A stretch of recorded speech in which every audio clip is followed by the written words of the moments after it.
Falar sobre sexo hoje, né? Sexualidade, erotismo, sexo, esbarra em gênero, mas assim, sexo. Por que é relevante? Poderia não ser.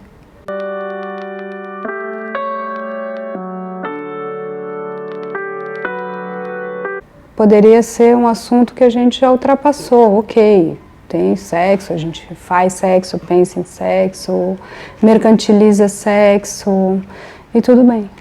Só que ainda é uma big issue, ainda é uma grande questão e agora, Brasil, mais que nunca, porque parece que voltou essa questão como um problema, como algo a ser organizado, controlado, normatizado. Como é que a gente escuta isso, né? Está em várias narrativas, está em vários discursos. E me chamou a atenção um comentário que existe na TV, uma TV grande, que é a Globo, um programa chamado Amor e Sexo, que é uma brecha para se discutir essas questões que são tão importantes no nosso cotidiano. E eu fui fazer uma participação nesse programa e o tema particular era sexo. E nos vários comentários, tem comentários muito interessantes, muito gentis, mas tem uma série que é assim, não vejo porcaria. Isso é lixo. Isso é pura merda. Isso é, não perco meu tempo, não falo disso, agora no Brasil acabou, agora o Brasil vai para outro lugar sem esse monte de porcaria.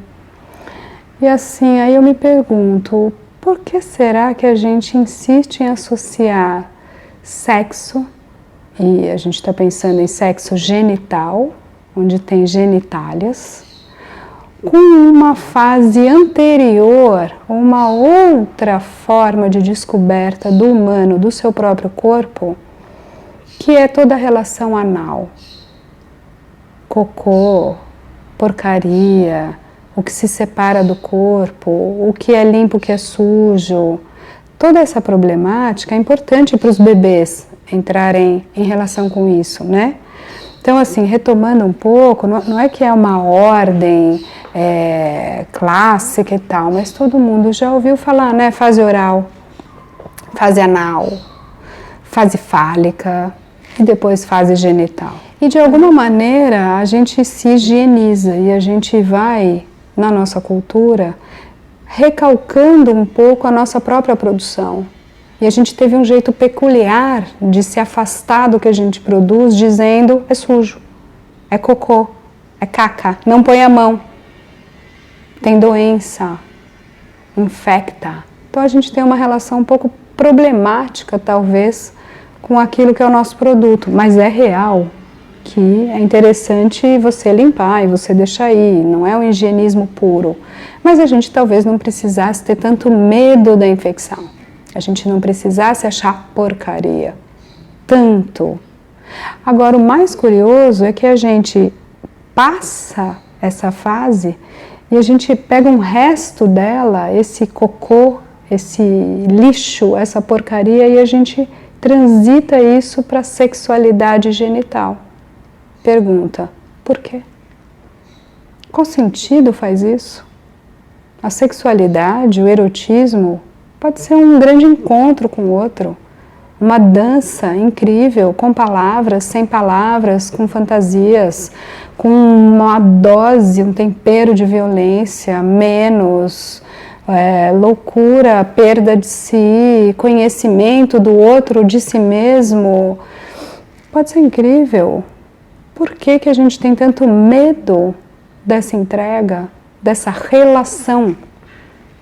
É uma relação humana profunda, como uma grande conversação, como criar uma obra junto, como comer junto, como fazer sexo junto, fazer amor ou não amor, trepar, como você quiser, no estilo que acontecer naquele momento. Por que será que a gente precisa tanto recalcar essa vivência, que é diretamente ligada ao prazer e também à dor, também à angústia. O sexo não é só prazer.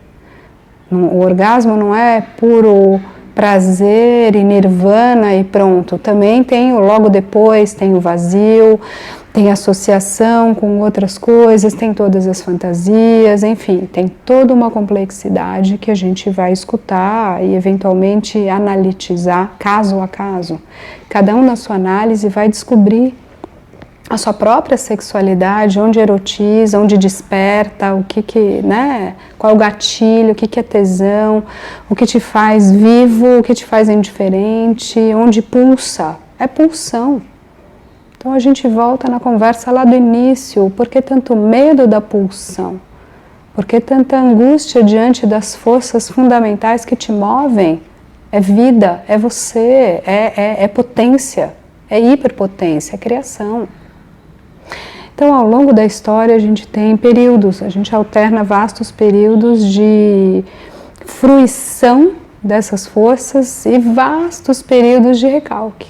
Então, a gente acabou de ver algumas religiões e, enfim, a nossa matriz cristã europeia tem uma vertente recalcadora imensa da sexualidade, sobretudo da sexualidade feminina, e uma vertente misógina importantíssima, onde a gente demoniza Eva e a mulher só pode exercer a sua virgindade, Virgem Maria, a maternidade como virgindade.